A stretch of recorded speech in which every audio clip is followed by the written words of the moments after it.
Good morning, Marco. Get ready. I am getting ready actually. Fine. चलिए.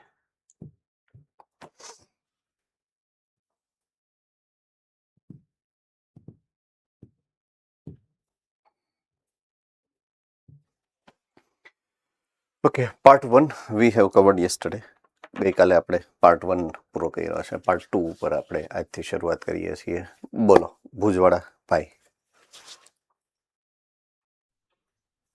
Sir આપણે insulin નો ધરીને આપણે બેક્ટેરિયામાં નાખીએ છીએ તો આપણામાં ઇન્સ્યુલિન ઉત્પન્ન કરવા માટે બીટા કોષો છે પરંતુ બેક્ટેરિયામાં નથી તો તે કેવી રીતે ઇન્સ્યુલિન ઉત્પન્ન કરશે? આખી પ્રોસેસ જાણી લેશું આપણે હમણાં આગળ વધશું ત્યારે. આખી પ્રોસેસ જાણી લેશું. અને ગઈકાલે જો કે એની આપણે ચર્ચા કરી હતી થોડી ઘણી, પણ કદાચ તમને ભૂલાઈ ગયું છે. પણ એનીવે આવવાનું જ છે આગળ. અને એ કઈ રીતે ઉત્પન્ન કરશે અને શું કામ ઉત્પન્ન કરશે એની સ્ટોરી મેં કદાચ થોડી ઘણી કરી હશે. મેં તમને એ પણ કીધું કે આપણે શું કામ પ્લાઝમિડમાં નાખ્યું એમ. પ્લાઝમિડનું કામ શું છે યાદ આવ્યું? પછી આપણે એવું કીધું કે એમાં એવા રસાયણ નાખીએ આપણે કે જેને કારણે એ સક્રિય થાય. એ સક્રિય શેના માટે થાય છે? પોતાના જે બાહ્ય કવચ છે એને બચાવવા માટે, એમાં ફેરફાર કરવા માટે.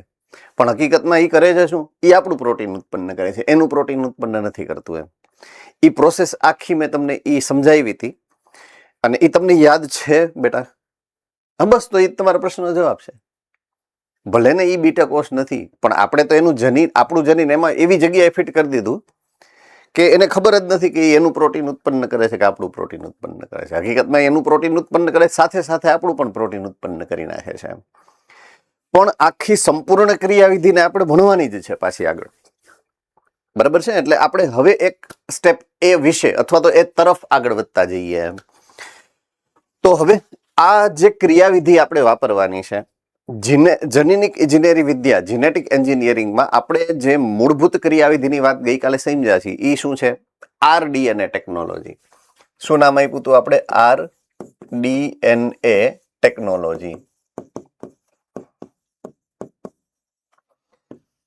Recombinant DNA technology. જો તમને નામ આખું યાદ રહી ગયું હોય તો મેં તમને કીધું ઘરે જઈને 2 વાર વાંચવાનું છે અને તમે વાંચ્યું હશે એવો મને વિશ્વાસ છે. આછો પાતળો પણ છે ખરો એમ, હે ને? હવે આપણે જો આ ટેકનોલોજીને યુઝ કરવી છે, આ ટેકનોલોજીને વાપરવી છે, તો આપણે કયા કયા વસ્તુની જરૂર પડશે, સાધનો કે પદ્ધતિની જરૂર પડશે, એની આપણે વાત આગળ વધારીએ છીએ આજના ડિસ્કશનમાં. તો હવે હેડિંગ તમે જોઈ શકો છો, જનીન ઇજનેરી વિદ્યામાં RDNA ટેકનોલોજી માટે વપરાતા સંસાધન કયા કયા. બરાબર છે? સૌથી પહેલી તમારી જરૂરિયાત જે છે, મારી જમણી બાજુએ રિસ્ટ્રિક્શન ઉત્સેચક. શું નામ છે? રિસ્ટ્રિક્શન ઉત્સેચક.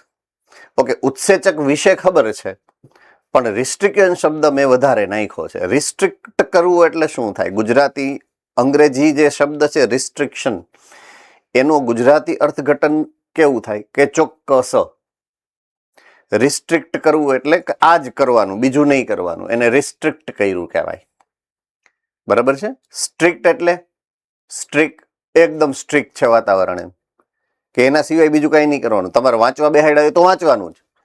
જો બીજું કઈ કરો એટલે તરત જ અમારા જેવો કોઈક જોતો હોય કે લે શું કરે છે એમ, એને સ્ટ્રિક્ટ કહેવાય. તો રિસ્ટ્રિક્શન એના ઉપરથી ન જ આવ્યું છે, રિસ્ટ્રિક્ટ. બરાબર છે?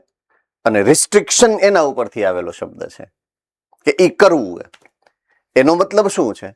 હવે આપણે શું કરવાનું છે આમાં? ડીએનએ ને કાપવાનું છે. આપણો હેતુ સમજીએ હવે, અને એ કયા હેતુ માટે આ શબ્દ વાપર્યો છે એની વાત કરીએ.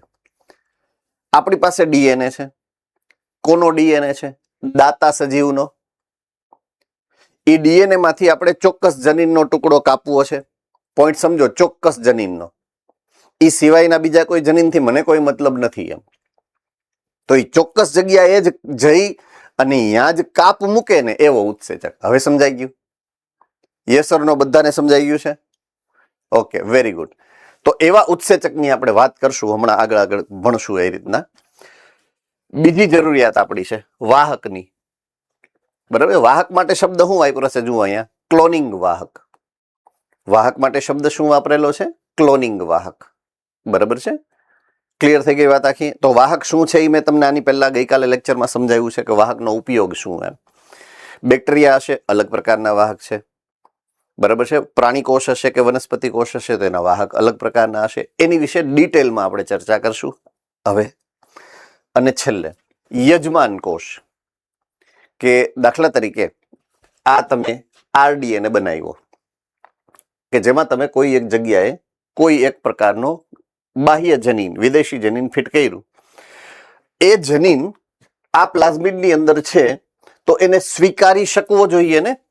એની અંદર તો નાખવું કે નહીં? જો એ અંદર જાય તો એ યજમાન સક્ષમ યજમાન કહેવાય. એની અંદર એ જાય જ નહીં તો સક્ષમ ન હોય ને. દાખલા તરીકે તમે અત્યારે બેઠા છો, મારી સામે જોવો છો સ્ક્રીનમાં. શેના માટે? સમજવા માટે ને, કે હું શું સમજાવું છું, જાણવા માટે કે તમારી બુકની અંદર શું છે. પણ હવે તમારા મગજમાં જાય જ નહીં તો તમે એક્ઝામમાં લખી કેમ શકો? સક્ષમ ન બનો ને લખવા માટે એમ. આપ સમજ में आ रही है बात? તો તમે જે વાહકમાં આરડીએને બનાવ્યો એ અંદર સ્વીકૃત થાય એટલે કે અંદર ઘૂસી શકે ને, એને સક્ષમ યજમાન કહેવાય. એટલે ઘુસાડવાની પ્રક્રિયાની વાત છે, સક્ષમ બનાવવાની વાત છે. યજમાન જો એ સ્વીકારશે તો તમારી નીપજ મેળવવા માટે કે ઉત્પન્ન કરવા માટે એ સક્ષમ બનશે, નહીતર નહીં. ક્લિયર થઈ ગઈ વાત? તો આ 3 ક્રિયાવિધિ અને સંસાધનો ઉપર આપણે આગળ વાત કરવાની રહેશે. સૌથી પહેલી વાત આપણે વાત કરીએ છીએ આણ્વિક કાતર, એટલે કે ડીએનએ ને ચોક્કસ જગ્યાએથી કાપવાની જે રિસ્ટ્રિક્શન એન્ઝાઇમની વાત કરી આપણે. હું કદાચ ઉતાવળમાં રિસ્ટ્રિક્શન ઉત્સેચકની જગ્યાએ રિસ્ટ્રિક્શન એન્ઝાઇમ બોલું તો તમે સમજી જાતો એન્ઝાઇમનો મતલબ ઉત્સેચક છે. બરાબર છે. ઉતાવળમાં કદાચ ભૂલ થાય તોની વાત છે. ઓકે. તો અહીંયા તમને આકૃતિમાં દેખાડેલું છે એ નિરૂપણ છે. આવું હોતું નથી, એમાં કઈ કાતર જેવો શેપ ન હોય ઉત્સેચકનો. એટલે અહીંયા મિસઅન્ડરસ્ટેન્ડિંગ ન કરવી. બરાબર છે. ઓકે. જનીન ઇજનેરી વિદ્યા, જે તમારે આરડીએનએ ટેકનોલોજીની વાત આપણે સમજી છે અત્યાર સુધી, જાણી છે, સમજી છે હવે પણ જાણી છે, એ પ્રમાણે જૈવિક ક્રિયાવિધિ છે. મૂળભૂત રીતે તો કોષની અંદર જે કરવું છે એ કોષની સાથે જ આપણે રમત કરવી છે કે નહીં? યસ ઓર નો? બરાબર છે. હવે કોષની સાથે તમારે જો કોઈ પણ પ્રકારની ક્રિયાવિધિ કરવી હોય તો એ તો જૈવિક ક્રિયાવિધિ છે. કેવી છે? જૈવિક ક્રિયાવિધિ છે. અને જૈવિક ક્રિયાવિધિ છે એટલે ચયાપચય હોય, ચયાપચય હોય એટલે ઉત્સેચકીય પ્રક્રિયા હોય. બરાબર છે. એટલે ઘણા બધા પ્રકારના ઉત્સેચકનો ઉપયોગ આપણે કરવો પડતો હોય છે આ બધી ક્રિયાવિધિઓમાં. કોઈ પણ પ્રકારની ક્રિયાવિધિ હોય, જૈવિક ક્રિયાવિધિ. તો આ પણ જૈવિક ક્રિયાવિધિ છે, આમાં પણ આપણે ઉત્સેચક જ વાપરવા પડશે. રેડી? ઓકે. હવે અહીંયા આપણે જે કેટેગરી ઉત્સેચકની મુખ્યત્વે મૂળભૂત ક્રિયા આપણે જે કરવું છે કે ભાઈ ડીએનએ નો જે આખો જીનોમ છે, આખા જીનોમમાંથી એક ચોક્કસ ટુકડો કાપવો છે, એના માટે તમારી જે જરૂરિયાત છે ડીએનએ ને કાપવા માટે, એ ઉત્સેચકની કેટેગરી એટલે સમૂહનું નામ શું છે? જુઓ, રિસ્ટ્રિક્શન એન્ડોન્યુક્લિયેઝ. શું નામ છે? રિસ્ટ્રિક્શન એન્ડોન્યુક્લિયેઝ. સમજાવું છું, ચિંતા ન કરતા. ઓકે. તો આ રિસ્ટ્રિક્શન એન્ડોન્યુક્લિયેઝ છે શું? તો એ વિશેષ પ્રકારનો ઉત્સેચક છે. બરાબર છે. કે એ ડીએનએ ને ચોક્કસ રીતે કાપશે. તો ડીએનએ ના ડુપ્લેક્સને કોઈ પણ નિશ્ચિત સ્થાનેથી એવી રીતે કાપે છે કે તે કાપ્યા પછી એક છેડાની મુક્ત નાની શૃંખલા ધરાવતો હોય. હવે આ સમજાણું નહીં એમ. બરાબર છે. હવે હું સમજાવું તમને કે કઈ રીતની વાત કરવા માંગે છે તમારી સામે. રેડી?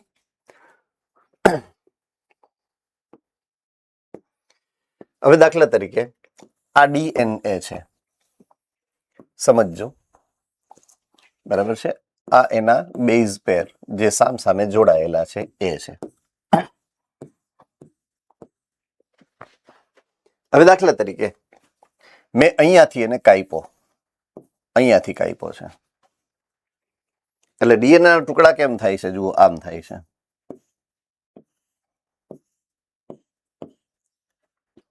બરાબર છે. અને એની જગ્યાએ હું કાપીશ, અહીંયાથી એક કાપો અહીંયા મૂકું અને એક કાપો અહીંયા મૂકું. બે સાઈડથી કાપીશ પણ અલગ અલગ જગ્યાએથી કાપીશ. બરાબર છે. તો થશે કેવું? ઉપરનો કટકો કેવો રહેશે? જો આવો, આમ. બરાબર છે. અહીંયા નીચેનો કટકો જો આમ રહી, અને આ સાઈડનો ટુકડો પડશે એ કેવો રહેશે? આવો.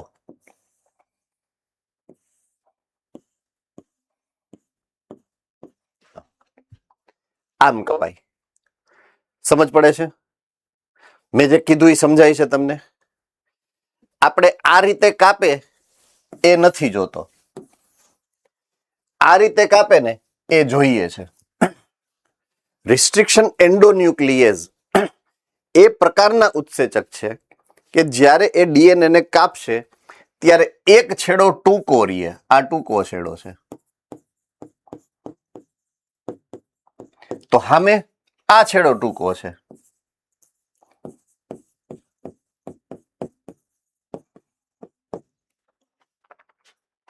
બીજો છેડો સામે લંબાયેલો છેડો રહીએ. એવી રીતના એ કાપશે, હે ને? એટલે એ વ્યાખ્યા જે અહીં આપી છે એ સમજાઈ ગઈ છે પ્રોપરલી તમને? જુઓ જોઈએ, ફરીથી એક વખત વાંચો જોઈએ. હમણાં મેં તમને સમજાવ્યું એને આધારે.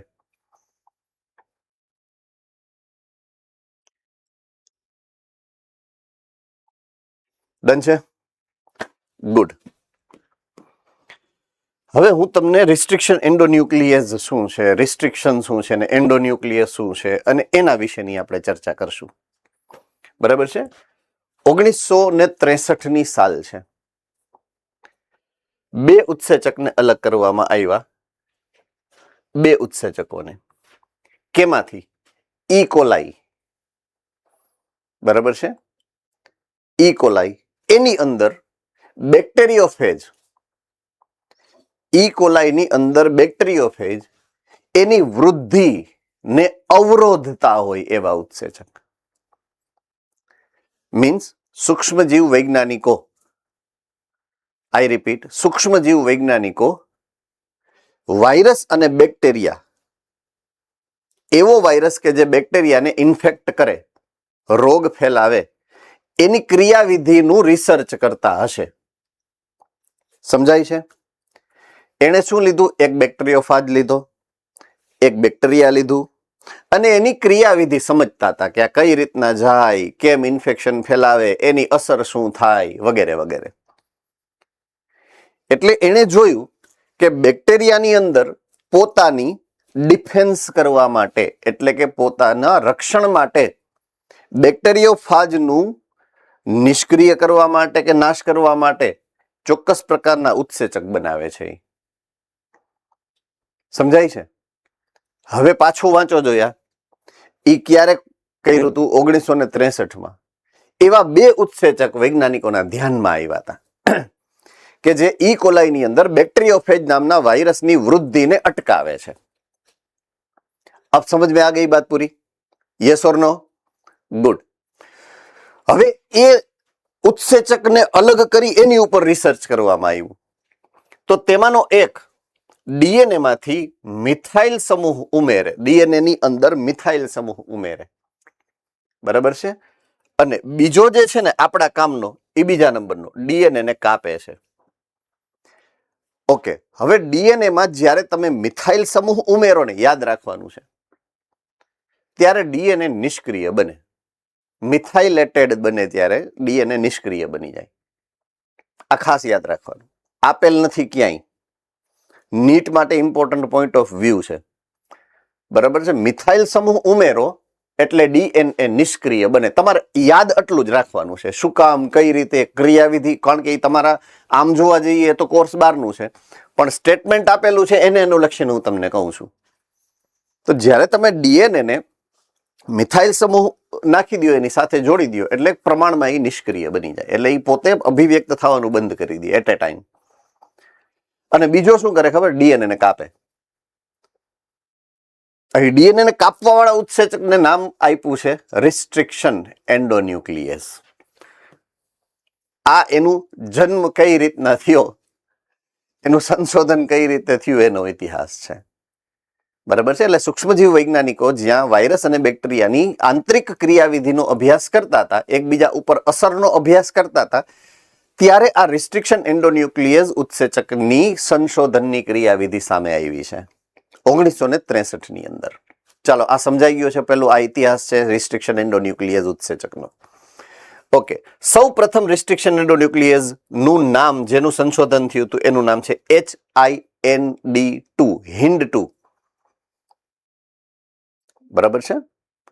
ઓકે, આ સિવાય અત્યારે 900 થી વધારે આવા રિસ્ટ્રિક્શન ઉત્સેચકો આપણી પાસે છે કે જેની માહિતી આપણી પાસે છે. અલગ અલગ સજીવના, અમુક બેક્ટેરિયાના હોય, અમુક ફૂગના હોય, અમુક મનુષ્યના હોય, અમુક બીજા પ્રાણીઓના હોય, અમુક વનસ્પતિઓના હોય, બધામાં અલગ અલગ પ્રકારના હોય ને. બરાબર છે. હવે આ 900 થી વધારે રિસ્ટ્રિક્શન ઉત્સેચકો માટે આપણે લગભગ 230 થી વધારે બેક્ટેરિયાની જાત એમાંથી આપણે એનું સંશોધન કરેલું છે. એમાંથી આ અલગ કરવામાં આવ્યા છે રિસ્ટ્રિક્શન એન્ડોન્યુક્લિયસ. બરાબર છે. તો 230 અલગ અલગ બેક્ટેરિયાની જાતમાંથી રિસ્ટ્રિક્શન એન્ડોન્યુક્લિયસ, 900 થી વધારે રિસ્ટ્રિક્શન એન્ડોન્યુક્લિયસ, અને પ્રથમ રિસ્ટ્રિક્શન એન્ડોન્યુક્લિયસનું નામ શું છે? HIND2. રેડી? હવે એ બધું આવશે પાછું. નામકરણ કઈ રીતે, આ નામ જે પડ્યું છે ને એવા નામકરણ કઈ રીતના થાય ને બધું આપણે ભણવાનું જ છે. જેમ આપણે ઉત્સેચકનું નામકરણ એવી રીતના આપણે અહીંયા રિસ્ટ્રિક્શન એન્ડોન્યુક્લિયસનું નામકરણ પણ કઈ રીતે થાય છે એની માહિતી મેળવશું આગળ ધીમે ધીમે. ચાલો આ સ્લાઇડ સુધી બધાને ક્લિયર છે માહિતી? Okay, good.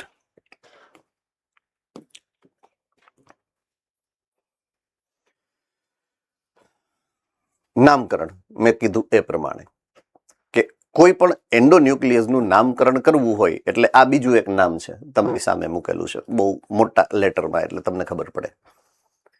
નામ છે EcoR1. શું છે? EcoR અને 1 છે, I નથી, રોમન લેટરમાં 1 છે. આટલું સમજાઈ ગયું પહેલા? ઓકે, હવે પહેલો જે મૂળાક્ષર છે એની વાત કરું. આ પ્રથમ મૂળાક્ષર, આ આખા નામનો જે પહેલો લેટર છે એ પ્રજાતિનું નામ. પ્રજાતિ. પણ કઈ પ્રજાતિ? જે બેક્ટેરિયા, જે ફૂગ, જે વનસ્પતિ કે જે પ્રાણી માંથી તમે એ રિસ્ટ્રિક્શન એન્ડોન્યુક્લિયસ અલગ કર્યો એ. તો અહીંયા ઇકોલાઈ નું છે. આ શેનું છે? ઇકોલાઈ. તો હવે ઇકો ક્યાંથી આવ્યું એ તો ખબર પડી ગઈ. આ થઈ ગયું ઇસ્ચરેશિયા, આ થઈ ગયા 2, બીજું સ્થાન. બરાબર છે. કોલાઈ. આ ઇસ્ચરેશિયા અને આ કોલાઈ, આ એટલે બીજા છે એ જાતિનું નામ છે, સ્પીસીઝ ને જાતિનું નામ છે. તો ઇસ્ચરેશિયા કોલાઈ, ઇકો. ત્રીજું બેક્ટેરિયાની સ્ટ્રેઇન. દેશી ભાષામાં કયો તો ઉપજાતિ. બરાબર છે, ઉપજાતિ. હવે જુઓ, આ ઉત્સેચકના નામકરણમાં પરંપરાગત અનુસાર નામનો પ્રથમ અક્ષર પ્રજાતિમાંથી, બીજા 2 અક્ષર આદિકોષ કેન્દ્રી કોષની જાતિ, અને એમાંથી આ રીતના ગોઠવવામાં આવ્યા છે. પ્રથમ, દ્વિતીય અને તૃતીય 3 મૂળાક્ષરો. ઉદાહરણ તરીકે EcoR1 ઇસ્ચરેશિયા કોલાઈ માંથી આવ્યો. બરાબર છે. હવે એમાંથી આ R શબ્દ ક્યાંથી આવ્યો જેની આપણે અત્યારે વાત કરીએ છીએ, R, એનો ઇતિહાસ અહીંયા છે. જો R એના જાતના નામ, જાત એટલે મેં તમને શું ઉપજાતિ એવું નામ આપ્યું. હવે ઉપજાતિ આપણે કેમ હોમો સેપિયન્સ સેપિયન્સ, તો હોમો આપણી પ્રજાતિ છે, સેપિયન્સ આપણી જાતિ છે, અને ત્રીજું જેના આમાં ઉપજાતિનું નામ છે. તમને લગભગ ચેપ્ટર નંબર 1 ની અંદર આવું સમજાયું હતું. બરાબર છે. દ્વિનામી નામકરણની જે લિનિયસની પદ્ધતિ હતી એમાં એવું લખ્યું હતું કે પેલું નામ પ્રજાતિ હોય, બીજું નામ જાતિ હોય, ને ક્યારેક અમુક વખતે ત્રીજો શબ્દ ઉમેરવામાં આવે છે જે એની ઉપજાતિનો હોય છે. યાદ આવી ગયું? તો બેક્ટેરિયાની ઉપજાતિ હોય ને એને એને બાયોલોજીની ભાષામાં સ્ટ્રેઇન કહેવાય, સ્ટ્રેઇન કહેવાય બાયોલોજીની ભાષામાં એને, બરાબર. એટલે આ થઈ ગઈ ઉપજાતિ. બીજું એના માટે શબ્દ વાપરવામાં આવે છે જાત. એટલે બેક્ટેરિયા કઈ જાતના છે, કઈ ઉપજાતિના છે, કયા સ્ટ્રેઇનના છે. તમને યાદ હોય તો સ્ટ્રેઇન શબ્દ આગળ આવ્યો હતો. R strain bacteria, S strain bacteria, કોને કોને યાદ છે? ગુડ, જેનેટિક્સમાં આવ્યું હતું, બરાબર ને, ઓલા પ્રયોગની અંદર. તો ઈ આ સ્ટ્રેઇન શબ્દ અહીંયાથી આવે. એટલે બે જાતના છે, એક ખરબચડી સપાટી વાળા આર સ્ટ્રેઇન બેક્ટેરિયા, એક લીસી સપાટી વાળા એટલે કે એસ સ્ટ્રેઇન બેક્ટેરિયા. તો એ એની જાત એટલે કે એની સ્ટ્રેઇન ના નામ ઉપરનો પ્રથમ મૂળાક્ષર છે. અને હવે આવ્યો એનો કમ્પોનેન્ટ નંબર 4, જે રોમન આંકડો છે એની વાત કરું તો પછીનો જે રોમન અંક છે એ બેક્ટેરિયાની જે જાતમાંથી કયા ક્રમમાં ઉત્સેચકને અલગ કરવામાં આવ્યો હતો તે દર્શાવે છે. કયો ક્રમ એટલે શું? દાખલા તરીકે ઈ કોલાઈ છે, એમાંથી પહેલા કોઈએ સૌ પ્રથમ વખત એકેય રિસ્ટ્રિક્શન એન્ડોન્યુક્લિયસનો જન્મ એમાંથી કરાયો જ નથી. આપણે મેં સૌથી પહેલા ઈ કોલાઈમાંથી કાઢ્યો, ઈ પહેલા નંબર નો હોય એટલે અહીંયા 1 લખવાનો. એટલે હવે મારી પાસે ઈ કોલાઈમાંથી રિસ્ટ્રિક્શન એન્ઝાઇમ પહેલો મેં આ કાઢ્યો છે, પહેલો આ, બરાબર છે. પછી તો કે કોઈ બીજો સંશોધન કરતો હશે, સમજાય છે, એટલે એને બીજા નંબરનો કાઢ્યો હશે તો એમાં 2 આવે. પછી કોઈ ત્રીજા વ્યક્તિ હશે, એને કઈ ત્રીજા નંબરનો કોઈ એક રિસ્ટ્રિક્શન એન્ઝાઇમ કાઢ્યો એમાંથી, તો એને 3 નામ આપવાનું. એમ એ કે ઇકો R1 નો પહેલો, ઇકો R1 નો બીજા નંબરનો, ઇકો R1 નો ત્રીજા નંબરનો. એમ ક્લિયર થઈ ગઈ વાત? હા કે ના? એટલે કયા ક્રમમાં ઉત્સેચકને અલગ કરવામાં આવ્યો? પહેલો દાખલા તરીકે મેં સંશોધન કર્યું તો ઇકો R1 નું સંશોધન મેં કર્યું. પછી બીજા નંબરનું તમે મારા શિષ્ય છો, ઓલું આવ્યું હતું ને મોર્ગનભાઈના શિષ્યએ, યાદ આવ્યું? તો એને બીજા નંબરનો કર્યો તો ઇકો R2 થઈ ગયું. પછી એના ઉપરથી કોકે કર્યું તો ઇકો R3 થઈ ગયું. તો 1 2 3 ઈ આંકડો ક્યાંથી આવશે? એ કેટલા નંબરનો ઉત્સેચક ઈ જાતમાંથી અલગ કરવામાં આવ્યો એના આધારે એ નક્કી થાય. બરાબર છે? ચાલો, આમાં કોઈને કઈ મુશ્કેલી છે જે મેં નામકરણ શીખડાવ્યું છે એમાં? તમે જોઈ લ્યો, જોઈએ એક વખત નજર ફેરવી લ્યો બેટા. આ બોલો ગુરુકુલના વિદ્યાર્થીઓ.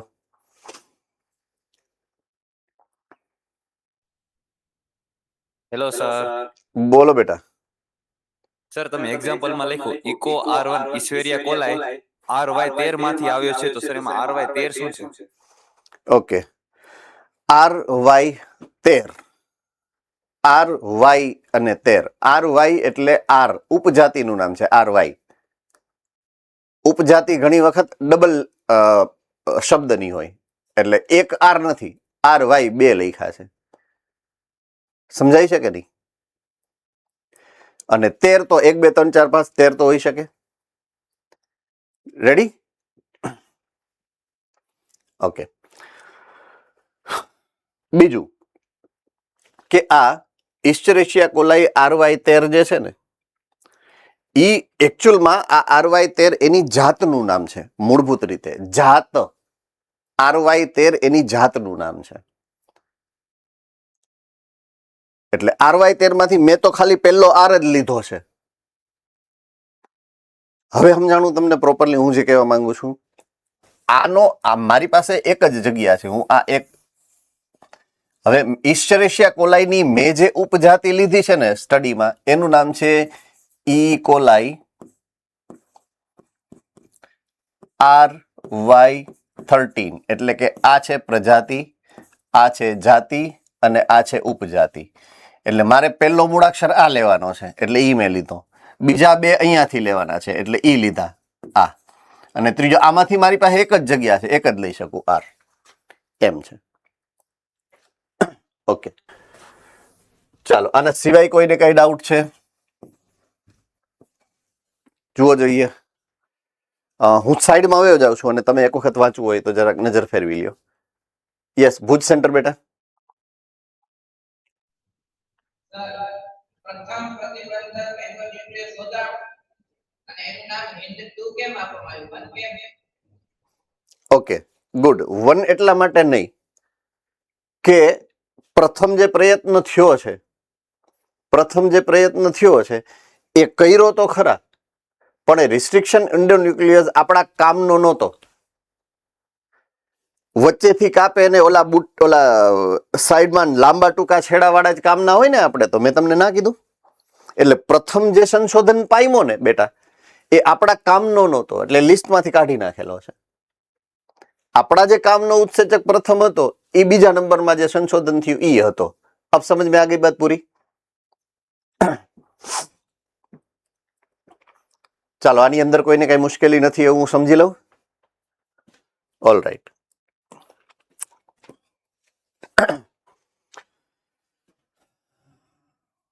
ઓકે, હવે રિસ્ટ્રિક્શન અને એન્ડોન્યુક્લિયસ એના નામ વિશેની ડિટેલ તમને સમજાવી છે અહીંયા. તો સૌથી પહેલી ડિટેલ જે આપી છે એ છે એનું નામ શું કામ એન્ડોન્યુક્લિયસ.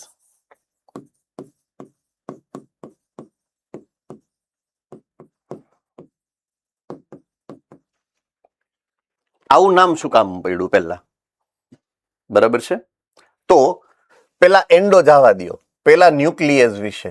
ન્યુક્લિયસ એટલે શું? જુઓ, ગ્લાયકોલેઝ, કાર્બોહાઈડ્રેઝ, લાઇપેઝ, પ્રોટીએઝ અને ન્યુક્લિયસ. તો ન્યુક્લિયસ નો અર્થ શું થાય? કોણ કહી શકે?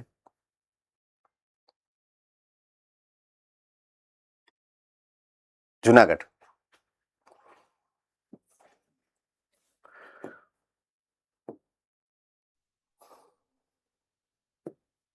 હેલો સર, બોલો બેટા. ન્યુક્લિક એસિડ નું પાચન કરતો ઉત્સેચક. Okay, good. આ નથી દેખાતું ને? નહીં દેખાય છે? જુઓ તો કલર, ઘાટો કલર રાખીએ.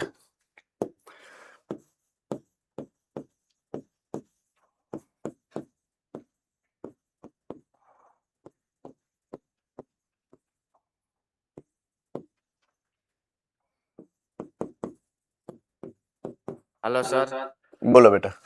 નથી બતાતો આ હોતે. આ હોતે નથી બતાતો. રેડ કલર કરીએ તો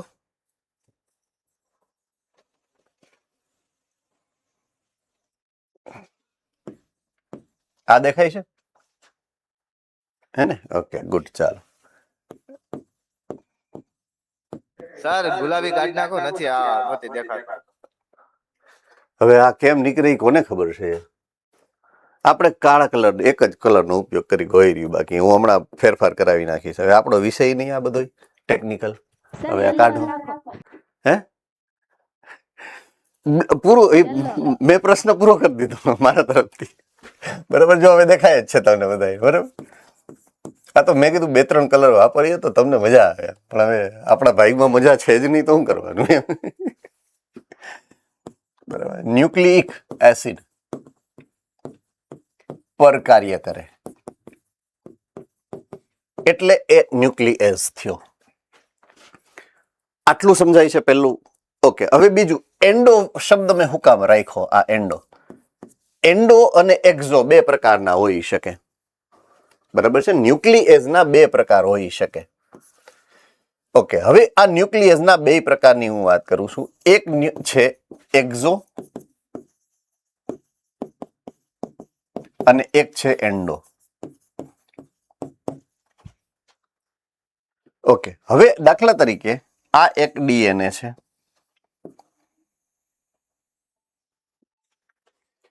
જો ડીએનએ ના છેડા ઉપર કાપ મૂકે, એ પછી આગળનો છેડો હોય કે પાછળનો છેડો હોય, છેડા ઉપરથી કાપે તો એને એક્ઝો એટલે છેડે બહારની બાજુએ, તો એને એક્ઝો ન્યુક્લિયસ કહેવાય. અને વચ્ચેથી કોઈ જગ્યાએથી કાપે તો એને એન્ડો ન્યુક્લિયસ કહેવાય. આપ સમજ में आ गई बात? હા કે ના? તો આપણે તો ડીએનએ માંથી ચોક્કસ જનીનને વચ્ચેથી કાપવો છે, તો આપણે એક્ઝો ન્યુક્લિયસ કામના નથી, આપણે એન્ડો ન્યુક્લિયસ એટલા માટે વાપરવા પડે છે. એટલે એન્ડો ન્યુક્લિયસ શબ્દનો અર્થ આવો થાય છે. ઓકે, હવે એન્ડોન્યુક્લિયસમાં પણ આપણે ગમે અહીંયાથી નથી કાપવાનું.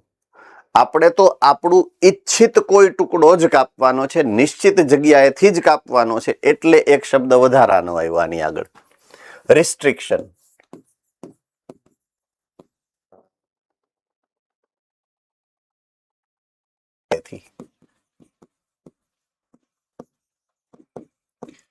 અંદરની બાજુએ અને ડીએનએ, બરાબર છે. ડીએનએ ની અંદરની બાજુએથી નિશ્ચિત જગ્યાએથી કાપી શકે એવો ઉત્સેચક. હું એને કહું ને કે તારે અહીંયાથી જ કાપવાનું, એટલે અહીંયા જઈને જ કાપે, એટલે કહેવાય એને રિસ્ટ્રિક્શન એન્ડોન્યુક્લિયેઝ. ચાલો, કોને કોને ખબર પડી છે આ મેં સમજાવ્યું એમાં? Okay, good. હવે એ બધું અહીંયા લખેલું છે, મેં તમને જે પણ સમજાવ્યું છે અત્યારે. સૌથી પહેલો મુદ્દો બોલો રાજકોટ વાળા ભાઈ. સર બેક્ટેરિયામાં ખાલી એન્ડોન્યુક્લિયસ જ હોય ને? ના, બધાય હોય, પણ આપણે એન્ડોન્યુક્લિયસ નું કામ હોય તો આપણે, દાખલા તરીકે તમે અત્યારે થોડા ફિઝિક્સ ખોલીને બેસશો એમ. તો હોય સર તો- તેમાં તો છેડો હોય જ નહીં ને, એ તો વલયાકાર ડીએનએ છે એનો. એ તો ગમે એ વલયાકાર જ છે, આપણા વલયાકાર જ છે ભઈલા. આ બધાય ડીએનએ વલયાકાર જ હોય. એનો જે દાખલા તરીકે વલયાકાર, તમે બીજો ઓલું કયો છો ન્યુક્લિયોઇડ, તો ન્યુક્લિયોઇડ વલયાકાર જ છે, બધાય વલયાકાર જ હોય એમ. સમજાય છે? દરેકે દરેક જનીન વલયાકાર જ છે. તો આપણામાં આપણે જે સમજો, મેં તમને એક ક્રિયાવિધિ સમજાવી હતી, સ્વયંજનનની ક્રિયાવિધિ. યાદ આવ્યું? કોને કોને યાદ છે સ્વયંજનનની ક્રિયાવિધિ? ઓકે, હવે એમાં તમે જોશો તો ઓલો જે સ્વયંજનન ચીપિયો બનવાની વાત હતી, યાદ કરો. સ્વયંજનન ચીપિયો, તો સ્વયંજનન ચીપિયો જ્યારે બને તો બે છેડેથી ઈ કામ કરે, એક જમણી બાજુએ જાય ને એક ડાબી બાજુએ જાય. કોને કોને યાદ છે? પણ એના ઉપરથી જ ખબર પડે ને કે ઈ વલયાકાર જ હોય એમ. સિમ્પલ લોજિક છે. તો આપણામાં દરેકના ડીએનએ વલયાકાર જ હોય, આ ખાસ યાદ રાખવું, બરાબર છે? પણ તો સર એને તો હા, તો છેડો આપણે કયો સમજવાનો એક્ઝોન્યુક્લિયસ માટે? કોઈ પણ જનીન છે, દાખલા તરીકે મેં લીધું, બરાબર છે, એમાં એને તમે તોડવું તો પડશે જ. જ્યારે કામ કરવું છે એટલે તોડવું તો પડશે, વલયાકારમાં તો કામ થશે જ નહીં. અને તોડ્યા પછી જે બે એન્ડ આવે, એ છેડો અને બી છેડો, એની વાત છે, હે ને? વિઘટન તો પેલા કરવું જ પડશે. વિઘટન કર્યા પછી, એને તોડ્યા પછી એના બે છેડા પડશે, એટલે એક્ઝોન્યુક્લિયસ ને એન્ડોન્યુક્લિયસ છે.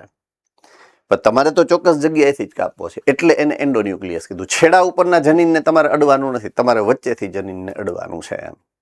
Kind of that. Good question, I like that question. ઘણા બધા ક્વેશ્ચન્સ હવે તમારામાંથી એવા સરસ મજાના બહાર નીકળે છે કે મને ગમે છે એક્સપ્લેન કરવું. યાર, આવા પ્રશ્નો થવા જ જોઈએ, તમારા મગજમાં આવવા જ જોઈએ આ બધા ક્વેશ્ચન્સ, કે આવું કેમ, આમ શું કામ નહીં એમ. એ ઇન્ક્વિઝિટિવનેસ રજૂ કરે છે તમારી, કે તમને જાણવું છે, તમારે શીખવું છે એમ. It is good matter. એટલે આવા જે ક્વેશ્ચન આવે એને અંદર દબાવી ન રખાય એમ, એ બહાર કાઢવાના હોય. જ્યાં મને નહીં આવડે અથવા તો મને ભૂલાઈ ગયો છે તો હું કહી દઈશ કે ભાઈ હું ભૂલી ગયો છું, મેં વાંચ્યું છે, પણ હું તમને કાલ કહીશ એમ. મેં તમને ઘણી વાર કીધું છે કે તમે એવું મૂંઝાવું નહીં, હું નહીં મૂંઝાવું. એવું જરૂરી થોડું છે કે બધું બધાને એટ ટાઈમ જ્યારે યાદ કરવા બેસો ત્યારે આવે. તો હું ડોક્ટર ના હોત તો હું કામ ટીચર છું? એ તો ચોખ્ખી જ વાત છે, હે ને? એટલે બધાને ભૂલાઈ જતું હોય, મને ભૂલાઈ જતું હોય, તમને ભૂલાઈ જાય. તમને ક્યાં 100 માંથી 100 દર વખતે આવે છે? નથી આવતા ને, તો ભૂલાઈ જાય, એમાં શું છે? એ તો હ્યુમન નેચર છે. એક જગ્યાએ થોડું આપણું કામ કરે છે મગજ. એટ એ ટાઈમ, એકી સમયે આપણા મગજમાં 7 અલગ અલગ વિચારો ચાલતા હોય. હાથમાંથી કયો ભારે થઈ જાય એ કેમ નક્કી કરવું એમ? સો તમારે મૂંઝાવાનું નહીં. ટૂંકમાં કોઈ પણ પ્રકારનો પ્રશ્ન આવે તો તરત પૂછવો, એમાં કંઈ ખોટું નથી એમ. મારા તરફથી એવી એક રિક્વેસ્ટ, હમ્બલ રિક્વેસ્ટ હું તમને કરી શકું એમ. ચાલો પહેલા પોઈન્ટ ઉપર જઈએ. રિસ્ટ્રિક્શન ઉત્સેચકો ન્યુક્લિએઝિસ કહેવાતા ઉત્સેચકોના મોટા વર્ગમાં સમાવેશ પામે. ન્યુક્લિએઝ શું છે મેં તમને સમજાવ્યું. એના બે પ્રકાર છે, એક્ઝોન્યુક્લિયસ, એન્ડોન્યુક્લિયસ. એક્ઝોન્યુક્લિયસ ડીએનએના છેડા ઉપરથી એને દૂર કરે છે, કાપે છે, અને એન્ડોન્યુક્લિયસ ડીએનએને અંદરથી ચોક્કસ સ્થાન ઉપરથી કાપવાનું કાર્ય કરશે. ક્લિયર થઈ ગઈ વાત? એ આપણે સમજી લીધું ઓલરેડી. પ્રત્યેક રિસ્ટ્રિક્શન એન્ડોન્યુક્લિયસ ડીએનએની શૃંખલાની લંબાઈનું આખું નિરીક્ષણ કરે. એ કામ કેમ કરે એ સમજાવે છે તમને, બરાબર છે? પછી પોતાનો એક વિશેષ ઓળખ ક્રમ નક્કી કરે. જો આ બહુ સરસ મજાનો શબ્દ છે કે જે તમારે ગોતવાનો છે. વિશેષ ઓળખ ક્રમ પ્રાપ્ત કરે. હવે એ સમજાવું તમને. આમાંથી કોણે કોણે 10મા ધોરણના બોર્ડની એક્ઝામ દીધી છે? તમારી પાસે એક રિસિપ્ટ હોય, ખબર છે ને?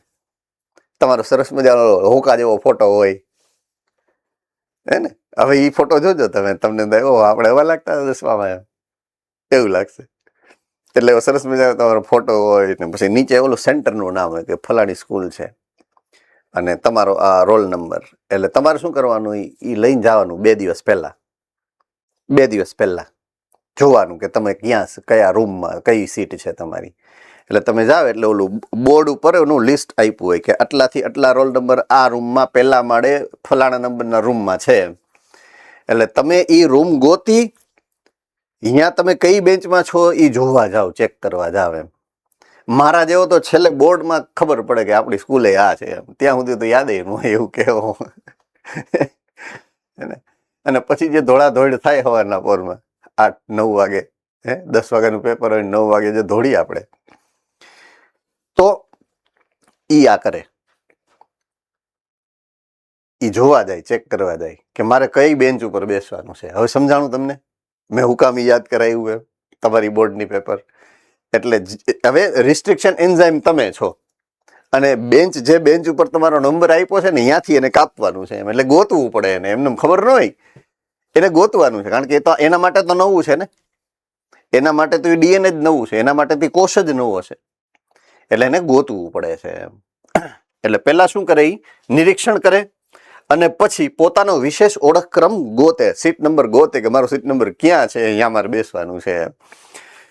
ત્યારે એ ડીએનએ ની સાથે જોડાય અને બેવડા કુંતલની બંને શૃંખલાની શર્કરા ફોસ્ફેટ આધાર સ્તંભ, ચેપ્ટર નંબર 9, ઓલા નિસરણી 2 યાદ કરો. ઇવન ચેપ્ટર નંબર આપણે 5માં પણ શીખાતા. રેડી? અહીંયાથી ઈ કાપે એને. જો આવી રહ્યું મારી બેકગ્રાઉન્ડમાં પાછળ, આવી રહ્યું.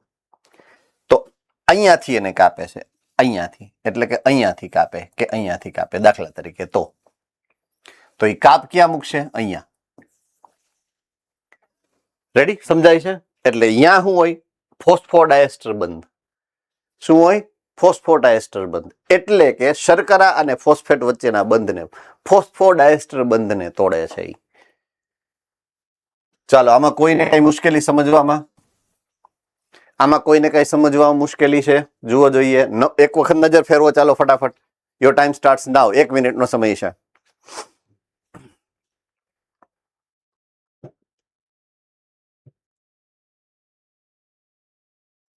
બોલો જુનાગઢ વાળા બેન. હાલો હા બોલ બેટા. સર, ડીએનએ લાગ્યો છે એ કાપવાનું જ કામ કરે, પણ એનો ઉપયોગ શું કામ ન કરે? ફરીથી બોલતો, સ્ટેટમેન્ટ પાછું બોલતો. સર, એ ચોક્કસ સ્થાનેથી નથી કાપતો એટલે લાયેસિસ, લાઇગેઝ જોડવાનું કામ કરે, લાયેસિસ તોડવાનું કામ કરે.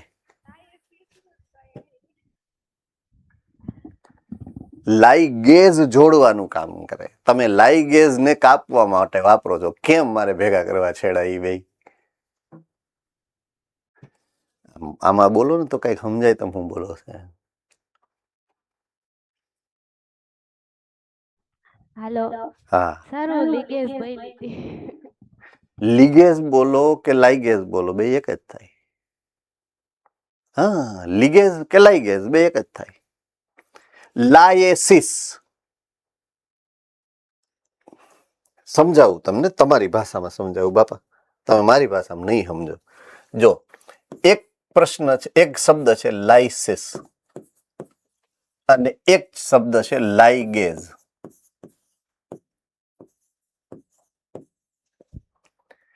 બરાબર છે? આ શબ્દ કેમિસ્ટ્રીમાં આવે, લિગેન્ડ. લિગેન્ડ એટલે શું થાય? બે અણુ જોડાઈને, એટલે એના ઉપરથી લાઇગેઝ શબ્દ આવ્યો, જોડવું. બરાબર છે. લાઇગેઝ અણુને જોડવાનું કામ કરે.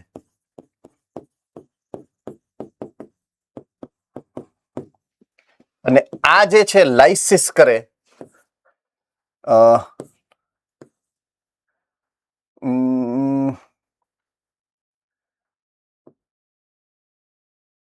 આને શું કહેવાય છે ઉત્સેચક, કારણ કે આમાં સ્પેલિંગમાં પાછો કંઈક મિસ્ટેક છે. મીન્સ આમ ઓલું એઝ નો લાગે આમ.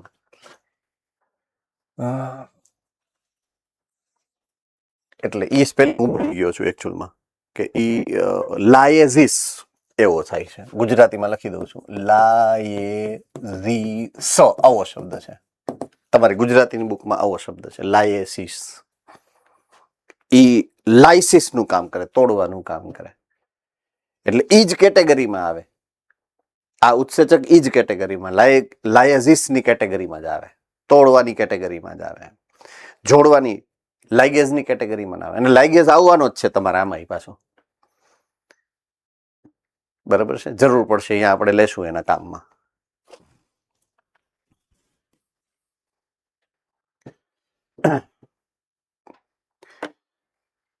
ચાલો, આમાં કોઈને મુશ્કેલી? આમાં કોઈને મુશ્કેલી? હવે મેં 1 મિનિટનો ટાઈમ દીધો, 3 મિનિટ થઈ ગયા. હાલો, ભુજ વાળા ભાઈ બોલો. સર ચોક્કસ જનીનોની ઓળખ કરવા માટે ચોક્કસ લાયક એન્ડોન્યુક્લિયસ ઉત્સેચક છે. તો ફરીથી તારો અવાજ છે ને પ્રોપરલી મને નથી સમજાતો. ચોક્કસ જનીનની ઓળખ કરવા માટે જે એન્ડોન્યુક્લિયસ છે એ ચોક્કસ હોય. એક્ઝેક્ટલી 100% સર આની જે આપણે 900 એન્ડોન્યુક્લિયસની શોધ કરી છે, તો એટલા જ જનીનોનો આપણે કરી શકીએ છીએ બાયોવેક્ટરનો ઉપયોગ. એક્ઝેક્ટલી. એટલે દરેક જનીનનું ન કરી શકીએ. આપણે પહેલા એન્ડોન્યુક્લિયસ ગોતવા પડે. જે એન્ડોન્યુક્લિયસ આપણે મળે ને એ જ પ્રકારના જનીન ઉપર આ ક્રિયાવિધિ થઈ શકે. બાકી તો આપણે આખું આ માળખું ન બનાવી નાખીએ. તમને શું લાગે છે? આ જાત છે માણસની, એવી એટલી ખરાબ જાત છે ને કે જો એનાથી બધું થતું હોય ને તો બધું કરી જ લે એમ છે. જો તમે ખાલી એટલું સાંભળો કે તમારી પાસે મેટલ એટલે કે ધાતુ છે, એ ધાતુના ઉપયોગ વડે જો તમે રોબોટ એટલે કે માણસ બનાવી શકતા હો, તો તમને હાચો હાચ જો પ્રોટીન બનાવતા આવડી જાય તો તમે ન બનાવો. આપણે ઈ જ કરવું છે. હાડું ભેગું નથી થતું. ભગવાને કંઈક તો પોતાની પાસે રાખ્યું હોય ને, સમજાય છે? એટલે આપણને આવડતું નથી, એટલે ભગવાને આપણા હાથમાં જ ઈ ચાવી નથી આપી હજી સુધી. અને એટલે જ ભગવાનનું આપણે થોડું ઘણું સન્માન જાળવીએ છીએ, કે મંદિરે જઈને આમ હાથ એટલા માટે આમ કરીએ, હે ભગવાન મારી રક્ષા એટલે કરજે. કારણ કે એટલું આપણા ભગવાને એની પાસે રાખ્યું છે હજી. બાકી આપણે ક્યાં જરૂર છે કોઈની? ભગવાન નો આપણે જ બની જાય તો, પણ એ નહીં થવા દે ઉપરવાળો. એટલું તો કૃપા કરશે ને, એને પોતાના એક્ઝિસ્ટન્સની એ પડી હોય ને.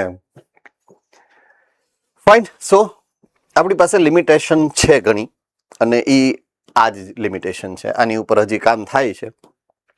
દિવસે દિવસે આપણે અલગ અલગ પ્રકારના નવા રિસ્ટ્રિક્શન એન્ડોન્યુક્લિયસ ગોતતા જાય છે, શોધતા જાય છે. પણ એની એક આપણી લિમિટ પ્રમાણે આપણે કામ કરીએ છીએ. બરાબર છે?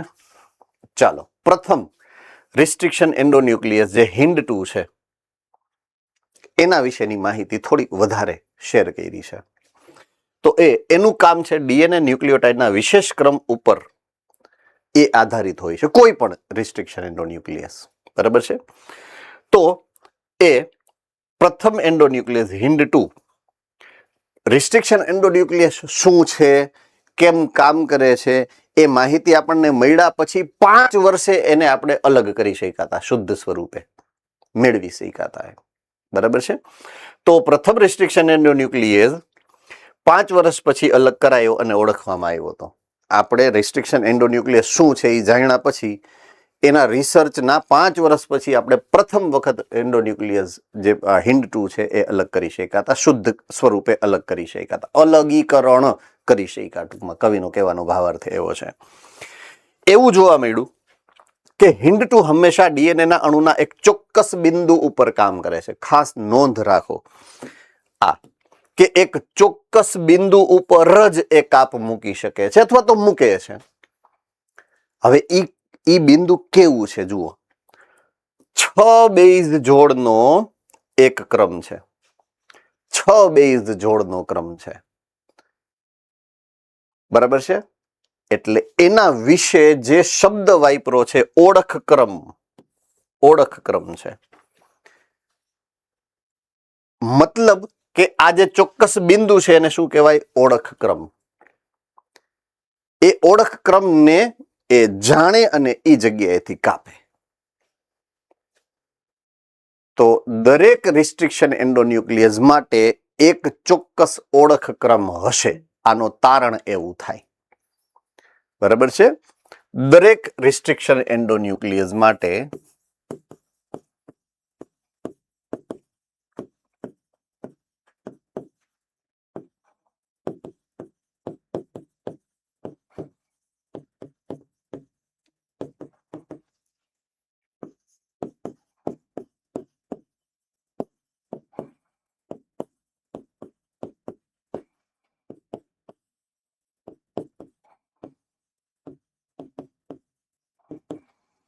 એક ચોક્કસ ઓળખ ક્રમ હોય. આ ફિક્સ છે કે દરેક રિસ્ટ્રિક્શન એન્ડોન્યુક્લિયસ માટેનો એક ચોક્કસ ઓળખ ક્રમ હશે. ક્લિયર? ચાલો, આમાં કોઈને કઈ ડાઉટ? પક્કા?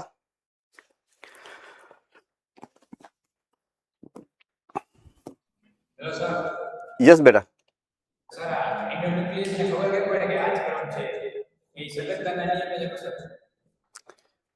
ઈ એન્ડોન્યુક્લિયસ ને ખબર કેમ પડે? એનો જવાબ એક છે કે આપણે જન્મ લઈએ, દાખલા કોઈ બાળક જન્મ લે છે, બરાબર છે. એ જન્મતાની સમયે એક જ વ્યક્તિને ઓળખે, એ છે એની માં. બીજા કોઈના હાથમાં આવે એટલે રોવા માંડે, એના હાથમાં જાય એટલે શાંત થઈ જાય. તો એ કઈ રીતે ઓળખે છે? કમ્પેટેબિલિટી કહેવાય અંગ્રેજીમાં. ગુજરાતીમાં એને કહેવાય, આપણે શું શબ્દ પડ્યો તો? સંગતતા.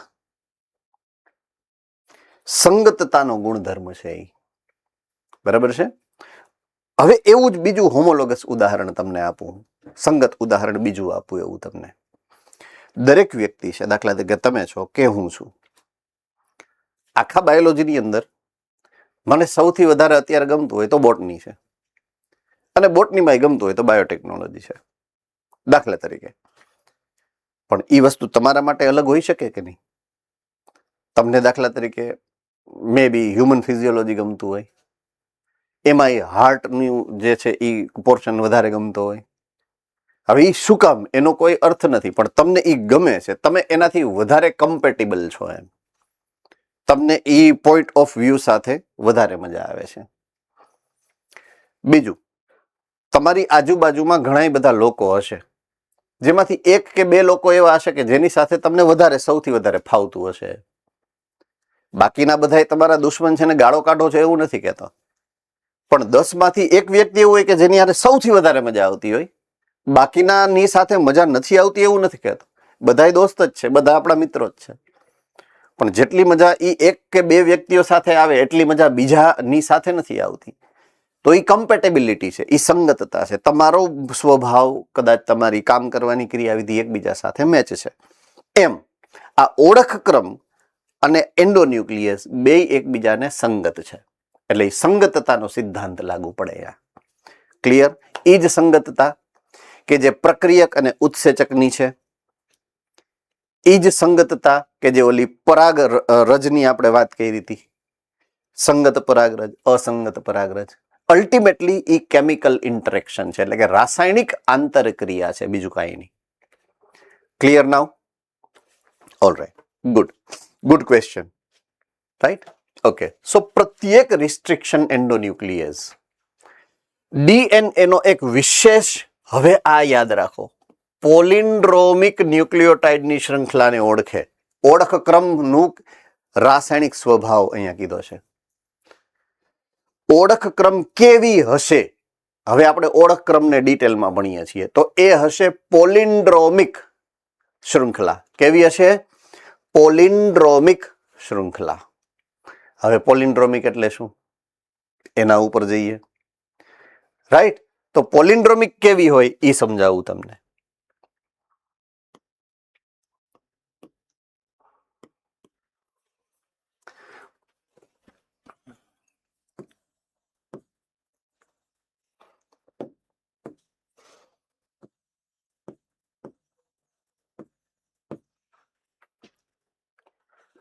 આમ બાજુથી વાંચો, આમ બાજુથી વાંચો.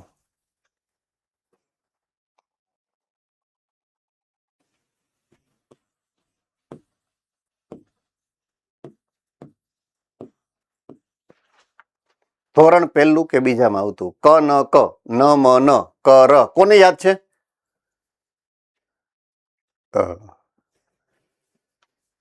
આને પેલિન્ડ્રોમ કહેવાય. તમે જમણી બાજુથી ડાબી બાજુ વાંચો કે ડાબી બાજુથી જમણી વાંચો, બરાબર છે, એક સરખું હોય. હવે ડીએનએ માં હું કઈ રીતના એ નક્કી કરી શકું પેલિન્ડ્રોમ કોને કહેવાય? બરાબર છે. આ દાખલા તરીકે 3' to 5' ની શૃંખલા છે અને એની સામેની જે શૃંખલા છે 1 2 3 4 5, આપણે 6 ન્યુક્લિયોટાઇડ બેઝ પેરની વાત કરી હતી. કોને યાદ છે? પેલિન્ડ્રોમ 6 ન્યુક્લિયોટાઇડની બેઝ પેરનું બનશે જનરલી 5' થી આ 3' ની એન્ડ છે. હવે દાખલા તરીકે હું કહું છું આ TCGATG આવું છે, બરાબર છે. તો ટી ની સામે શું આવવું જોઈએ? એ. આ સી ની સામે શું આવવું જોઈએ? જી. આની સામે શું આવવું જોઈએ? સી. આની સામે શું આવવું જોઈએ? ટી. આની સામે શું આવવું જોઈએ? એ. આની સામે શું આવશે? સી. તો આ શૃંખલા અને આ શૃંખલા એક સરખી દેખાય છે કઈ રીતે? નથી. આ પેલિન્ડ્રોમ નથી. अब समझ में आ रही है बात? જો તમે આ શૃંખલાને આમ અને આમ વાંચો અને એ બેયના કોડિંગ સરખા નીકળે કે અહીંયા ટી હોય, થઈ શકે, કર દો. જો અહીંયા ટી મારે જોતો હોય તો અહીંયા મારે શું રાખવું પડે? એ. અહીંયા મારે સી જોઈએ છે તો અહીંયા સી હોવો જોઈએ, તો અહીંયા મારા માટે શું હોવું જોઈએ? જી. હવે અહીંયા જી છે તો અહીંયા મારે જી રાખવો પડે, તો અહીંયા મારે શું જોઈએ? સી. જો થઈ ગયું. હવે આ પેલિન્ડ્રોમ થઈ ગયું. CTGCGA, CTGCGA પેલિન્ડ્રોમ થઈ ગયું. તો એ ઓળખે કોને? પેલિન્ડ્રોમને. ઓળખ ક્રમ કોણ છે? પેલિન્ડ્રોમ છે. પેલિન્ડ્રોમ કોને કહેવાય? એવો 6 કે 8 ન્યુક્લિયોટાઇડ નો ક્રમ કે જે ઊંધા અવળો તમે વાંચો તો સમાન હોવો જોઈએ. કમ્પેટેબિલિટીની જે હું કહેતો હતો, સંગતતા, ઈ ત્યાં જ જોઈન્ટ થઈ શકે, ત્યાં જ ઈ જોડાઈ શકે જ્યાં એને આવું પેલિન્ડ્રોમ નજરે ચડે. વાંચે એવું આવ્યું હતું આગળ કે આખી ડીએનએ ની શૃંખલાને વાંચે અને ચોક્કસ ઓળખક્રમને એની હારે જ જોડાય. ઈ આ ઓળખે કોને? પેલિન્ડ્રોમને. अब समझ में आ गई बात पेलिंड्रोम क्या है? यस और नो? चलिए, रिस्ट्रिक्शन एंडोन्यूक्लियस નું કાર્ય શું છે? ઉત્સેચક કે જે ડીએનએ ની બંને શૃંખલાઓને એક જ સ્થાનેથી કાપે.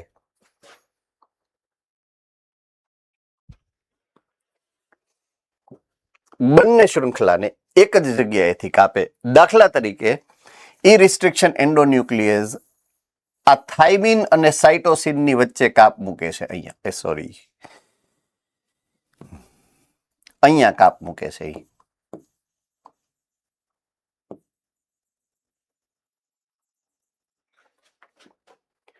તો નીચેની શૃંખલામાં ઈ જ ગોતે સ્થાન પેલિન્ડ્રોમનું. કયું? ટી અને સી ની વચ્ચેનું. આ રહ્યું અહીંયા છે, તો અહીંયા ઈ આ જગ્યાએ કાપ મૂકશે.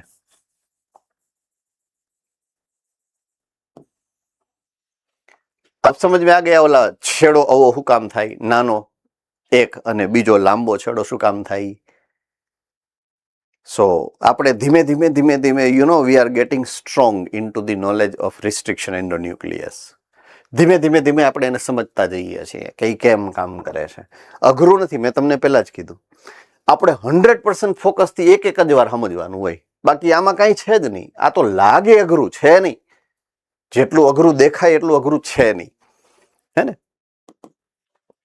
તો એ ચોક્કસ જગ્યા, ચોક્કસ જે પેલિન્ડ્રોમ છે, બે બાજુએ બંને શૃંખલામાં એક જ સ્થાનેથી એમાં કાપ મૂકે, એટલે એક છેડો લાંબો રહીએ, એક છેડો ટૂંકો રહીએ. યસ, રાજકોટ ગુરુકુળ. સર આપણે કોઈ ચોક્કસ જનીન કાપવું છે ડીએનએ માંથી, તો ઈ ચોક્કસ જનીન એવું એ જ રીતનું એવું આ ઓલું હોય ઈ કેમ ખબર પડે? એમાં હોય જ તે ઈ જ સ્થાને. આપણે એવું નથી કરવાનું એકચ્યુઅલમાં. આપણે કરવાનું શું હોય? આપણે બેક્ટેરિયાને લેવાના હોય. પોઈન્ટ સમજો, આ ક્રિયાવિધિ કેમ થાય? આપણે બેક્ટેરિયાને લેવાના હોય, બેક્ટેરિયામાં ગોતવાના હોય કે જે ડીએનએ ને કાપતા હોય એવા ઉત્સેચક. ડીએનએ ને કાપતા ઉત્સેચકના સમૂહમાં પછી એમ નક્કી કરવાનું કે એન્ડોન્યુક્લિયસ છે કે એક્ઝોન્યુક્લિયસ છે. પછી આપણે એન્ડોન્યુક્લિયસને આઈડેન્ટિફાય કરવાનું, ઓળખવાનું. ઓકે, હવે ઈ જો એન્ડોન્યુક્લિયસ છે અને રિસ્ટ્રિક્શન એન્ડોન્યુક્લિયસ છે તો ઈ એનો ઓળખ ક્રમ કયો? એટલે આપણે માહિતી શું મળે? પહેલા આ રિસર્ચ આટલું કર્યા પછી કે આ બેક્ટેરિયા છે, એમાંથી મેં આ રિસ્ટ્રિક્શન એન્ડોન્યુક્લિયસ અલગ કર્યો છે અને એ બેક્ટેરિયામાં ઈ આ જગ્યાએ કાપ મૂકે છે. આટલું સમજાણું. હવે આપણે શું કરવાનું ખબર છે? ઈ જે ઓળખ ક્રમ મળ્યો ને આપણે, ઈ ઓળખ ક્રમ આપણે હ્યુમન જીનોમમાં સરખાવવાનો કે આવો ઓળખ ક્રમ હ્યુમન જીનોમમાં ક્યાંય છે કે નહીં. HGP તો છે ને આપણી પાસે, માહિતી બધી છે. જો હોય તો એ ક્યાં છે? દાખલા તરીકે રંગસૂત્ર નંબર 8 ઉપર છે, તો રંગસૂત્ર નંબર 8 ઉપર એવું કયું જનીન છે કે જેની હારે જોડાયેલું છે? તો ઈ જનીન X જનીન છે. હાલો આવી ગયો. સર, આપણે આ કાપ્યું 6 બેઝ જોડની શૃંખલા, પછી એને આપણે વાહકમાં જોડવાનું છે, તો એમાં થોડી ના ખબર છે કે ત્યાં એવી શૃંખલા છે. બેટા, મેં તમને શું કીધું? પહેલા આપણે બેક્ટેરિયાને લેવાનું છે ને, એટલે આપણને તો ખબર જ છે કે બેક્ટેરિયામાં તો છે જ. હા, હવે ખબર પડી. આપણે ઓલરેડી ખબર જ છે બેક્ટેરિયામાં તો છે જ. અને બેક્ટેરિયામાં કન્ફર્મ કર્યા પછી જ આપણે ગયા હતા ને મનુષ્યમાં, એમ હે ને? બેક્ટેરિયામાં તો આપણે પહેલેથી જ ખબર છે કે એ છે જ, એટલે એ તો પ્રશ્ન જ નથી આવતો ટૂંકમાં એમ આપણા માટે. રિસ્ટ્રિક્શન એન્ડોન્યુક્લિયસની ક્રિયાવિધિમાં ચોક્કસ સ્થાન અને ચોક્કસ સ્થાને જ કાપ મૂકે એ મુદ્દા ઉપર હતા. જ્યારે ડીએનએ ઉપર GAATTC નો ક્રમ હશે, પોઈન્ટ સમજો, GAATTC નો ક્રમ ઓળખ ક્રમ છે કોનો?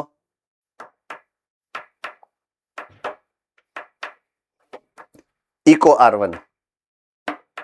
કોનો છે? Eco R1.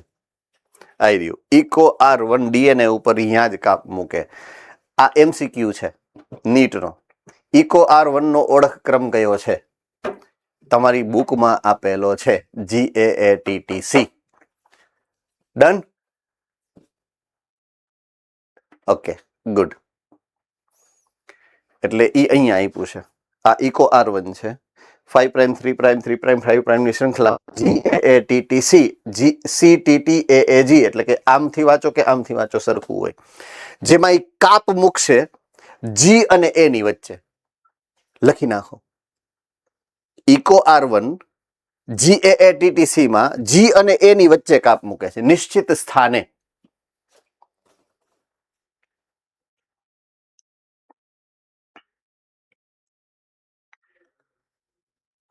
ચાલો, લખાઈ ગયું છે પરફેક્ટલી.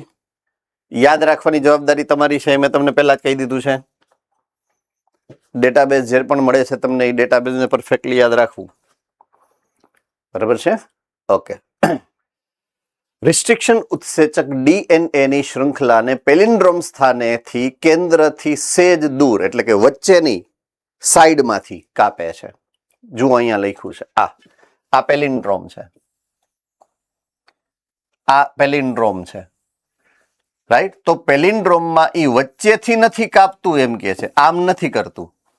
બરાબર છે? પણ કાપે છે ક્યાંથી? કેન્દ્રથી થોડુંક દૂર. હવે સમજાણું એ લખ્યું છે શું?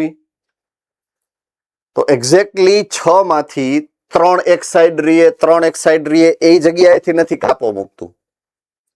બરાબર છે? પણ એ કેન્દ્રથી થોડુંક બે બાજુ થોડું થોડું દૂર રહીએ એ રીતના કાપ મૂકે છે પેલિન્ડ્રોમ ઉપર.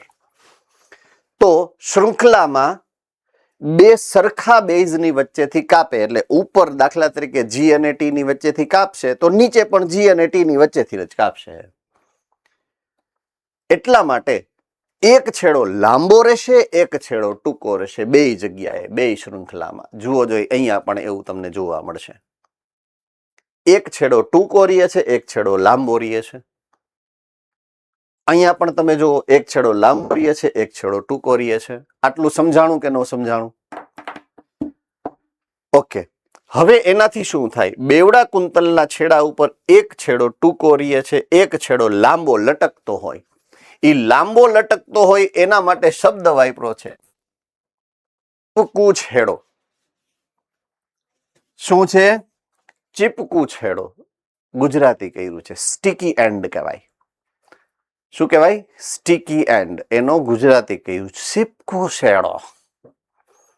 હે ને?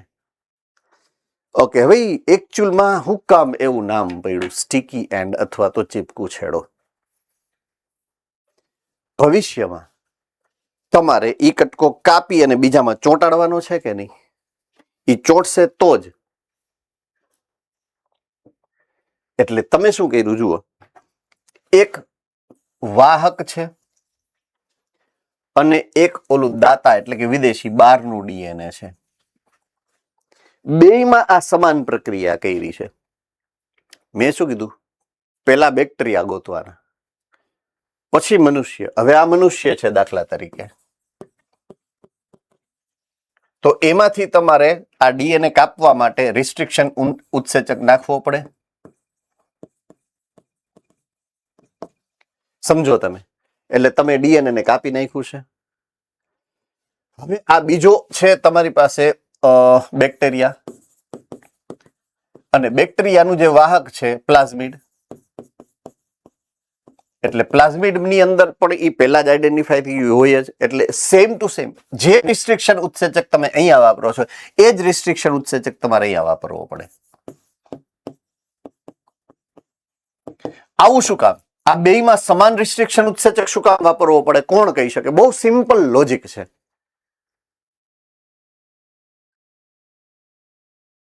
એક જ વ્યક્તિ. હાલો જુનાગઢ વાળા બોલો, બીજા કોઈનું મગજ ન આવેલું? કમન બોલો.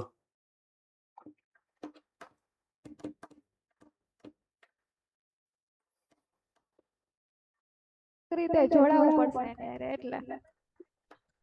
ઓકે, તો દાખલા તરીકે મેં અહીંયા રિસ્ટ્રિક્શન ઉત્સેચક મનુષ્યના કોષમાંથી કાઢ્યું અને ટુકડો તોડ્યો. એનો જે ચીપકુ છેડો છે અરે તો જ જોડાઈ શકે ને કે આના 4 બેઝ અને આના 4 બેઝ સમાન હોય. તો આના 4 બેઝ સમાન તો જ હોય કે જો મારે રિસ્ટ્રિક્શન એન્ઝાઇમ મારે એ જ વાપરો હોય તો. થમ્સ અપ. એટલા માટે મારે રિસ્ટ્રિક્શન એન્ઝાઇમ બેયમાં એક જ વાપરવો પડે. અને એવા જ જનીનોને હું આ આરડીએનએ માં કન્વર્ટ કરી શકું, બનાવી શકું કે જેમાં મને આવું મળે છે. મેં શું કીધું? પહેલા તમારે ઉત્સેચક ક્યાંથી કાઢવાનો છે? બેક્ટેરિયામાંથી. પછી ગોતવાનો કે ઈજ તમારે પેલિન્ડ્રોમામાં મળે છે કે નહીં. એટલે બેયમાં રિસ્ટ્રિક્શન ઉત્સેચક તો એક જ વાપરવાનો થયો ને, હું એમ કહું છું. એ તો સિમ્પલ લોજિક છે, રાઈટ? તો આવા એક છેડાને, નાના જે લટકતા ભાગ છે એને ચીપકુ છેડો કીધો છે. અહીંયાથી આપણે આગળ વધીએ છીએ. આવું નામ એટલા માટે આપવામાં આવ્યું કારણ કે તે પૂરક કપાયેલા પ્રતિરૂપ સાથે હાઇડ્રોજન બંધ બનાવશે. એટલે જ્યારે એને જોડવાનો થશે તો એનો જે પૂરક સામે છેડો આવશે એની યારે હાઇડ્રોજન બંધથી તો જ જોડાઈ શકે જો બંનેના ચીપકુ છેડા કોમ્પ્લિમેન્ટરી એટલે કે પૂરક બેઝ ધરાવતા હોય તો. છેડાઓનું આ ચીપકાપણું ઉત્સેચક ડીએનએ જો આવ્યું લાઇગેઝ ના કાર્યમાં સહાયતા કરે છે. જોડવાનું કામ કોનું છે? લાઇગેઝનું. બરાબર છે? તો મેં કીધું ને લાઇગેઝનું કામ આપણે પડશે અને આગળ હું કહીશ તમને. આ લાઇગેઝ અહીંયા જોડવાનું કામ કરશે. તો બે ઉત્સેચક અહીંયા વાપરા આપણે. એક રિસ્ટ્રિક્શન ઉત્સેચક વાપરો, એક લાઇગેઝ વાપરો. બંને વાપરા છે. ચાલો, આમાં કોઈને કઈ મુશ્કેલી સમજવામાં? ઓકે, મેં તમને કીધું એ પ્રમાણે આપણી પાસે બે પ્રકારના સજીવો છે. એક સજીવ બેક્ટેરિયા છે જેનું આપણે પ્લાઝમિડ લીધું છે. એક સજીવ મનુષ્ય છે દાખલા તરીકે વિદેશી ડીએનએ નો સોર્સ છે, બરાબર છે. બંનેની અંદર આપણે એક સમાન રિસ્ટ્રિક્શન એન્ડોન્યુક્લિયસ વાપરીએ, બરાબર છે, તો આ આખું જીનોમમાંથી મારે માત્ર એક નાનકડો એવો ટુકડો અલગ કરવાનો છે. એટલે મેં શું કર્યું જુઓ અહીંયા, આ આખું ડીએનએ છે, ડીએનએ ના કટકા કરી નાખ્યા. કોનાથી કટકા કર્યા છે? રિસ્ટ્રિક્શન ન્યુક્લિયસથી. રેડી? રિસ્ટ્રિક્શન ઉત્સેચક વાપરી એના કટકા કર્યા. એટલે આમાં કટકા 3 પ્રકારના થયા છે. જો આ આકૃતિ પ્રમાણે તમારી બુકની અંદર આ આકૃતિ છે જ, 3 પ્રકારના ટુકડા થયા. વચ્ચેનો ટુકડો સૌથી નાનો છે, એક સાઈડનો ટુકડો એટલે કે મારી જમણી બાજુનો નાનો મીન્સ મધ્યમ છે, અને મારી ડાબી બાજુનો છે એ ખૂબ મોટો. એટલે મોટો ટુકડો, મધ્યમ ટુકડો, નાનો ટુકડો. તમારે કામ કોનું છે? નાના ટુકડાનું. એટલે હવે તમારે જે માધ્યમ છે જેમાં આ ડીએનએ હતું, રિસ્ટ્રિક્શન ઉત્સેચક નાખ્યું એટલે એ માધ્યમની અંદર 3 પ્રકારના ડીએનએ નો ટુકડા છે, નાનો ટુકડો, મધ્યમ ટુકડો, મોટો ટુકડો. હવે તમે શું કરશો?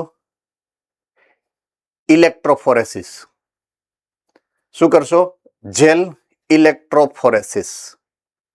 એટલે અલગ અલગ જગ્યાએ નાના ટુકડાથી લઈ અને મોટા ટુકડા અલગ થાય. જ્યાં સૌથી નાનો ટુકડો હશે એ ભાગને દૂર કરો એટલે તમારી પાસે હવે નાનો ટુકડો આવી ગયો, અલગ કર્યો. કેવી રીતના થશે? આગળ આવવાનું છે, ડિટેલ પ્રક્રિયા આવવાની છે. મેં જે કીધું ને એ આખી પ્રક્રિયા સમજશું આપણે જેલ ઇલેક્ટ્રોફોરેસિસની આગળ. તો તમે હવે આ અલગ કર્યો. આપણો કહેવાનો મતલબ અહીંયા આ છે કે આ તમે અલગ કરી નાખો. એટલે હવે તમારી પાસે આ જીન્સ, આ જનીન અલગ છે, બરાબર? શુદ્ધ કર્યું તમે, અલગ કર્યું. હવે એ જ કટકો અહીંયા આમાં એ જ ઉત્સેચક વાપરો એટલે અહીંયાથી એ ટુકડો કાઢી નાખ્યો, અહીંયાથી આ ટુકડો કાઢી નાખ્યો. આનું કામ નથી આપણે, આનું કામ છે આપણે. હવે આને શું કરવાનું છે? આને ઉપાડી અને આની હારે જોઈન્ટ કરવાનો છે. સમજાય છે કે નહીં? એટલા માટે મેં આ બેયમાં એક સમાન રિસ્ટ્રિક્શન ઉત્સેચક નાખ્યું. પછી જોડવાનું કામ શું કોણ કરે છે? લાઇગેઝ. એટલે પછી નવા માધ્યમની અંદર મેં શું કર્યું? આ ટુકડા નાના અને આ ટુકડા મોટા. અહીંયા તમે જેલ ઇલેક્ટ્રોફોરેસિસ કરશો એટલે 2 જ ભાગ આવશે, એક નાનો ટુકડો, એક મોટો ટુકડો. તમારે નાના ટુકડાને તો જવા દેવાનો છે, તમારે લેવાનો છે કોને? મોટા ટુકડાને. એટલે આમ બાજુથી મોટો ટુકડો લીધો, આમ બાજુથી નાનો ટુકડો લીધો, બેને એક જ માધ્યમમાં નાખ્યા, લાઇગેઝ નાખો એટલે જોડી નાખે, પૂરું થઈ ગયું. આ બની ગયું તમારું આરડીએનએ, પુનઃ સંયોજિત ડીએનએ નો અણુ. હવે શું કરવાનું? હવે એને બેક્ટેરિયાની અંદર ઘુસાડવાનું. બેક્ટેરિયાની અંદર ઘુસાડી દીધું અને પછી બેક્ટેરિયાનું બહુગુણન કરવાનું. તમારું કામ થઈ ગયું.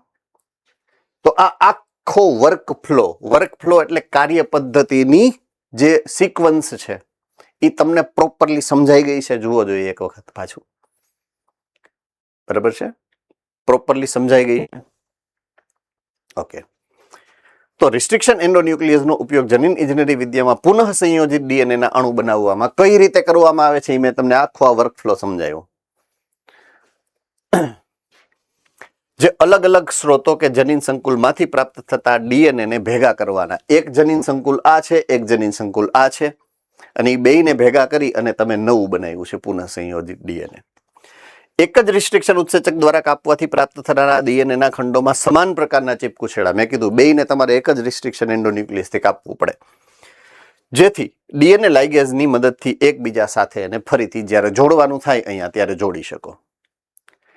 ચાલો, આમાં કોઈને ન સમજાણું હોય એવો કોઈ મુદ્દો હોય તો કહી શકો છો. બાકીનું આજનું કામ પૂરું થાય છે અહીંયા. ડન છે? કેમ બાકી પરફેક્ટ ટાઈમિંગ જો 10 એટલે 10 જ હોય.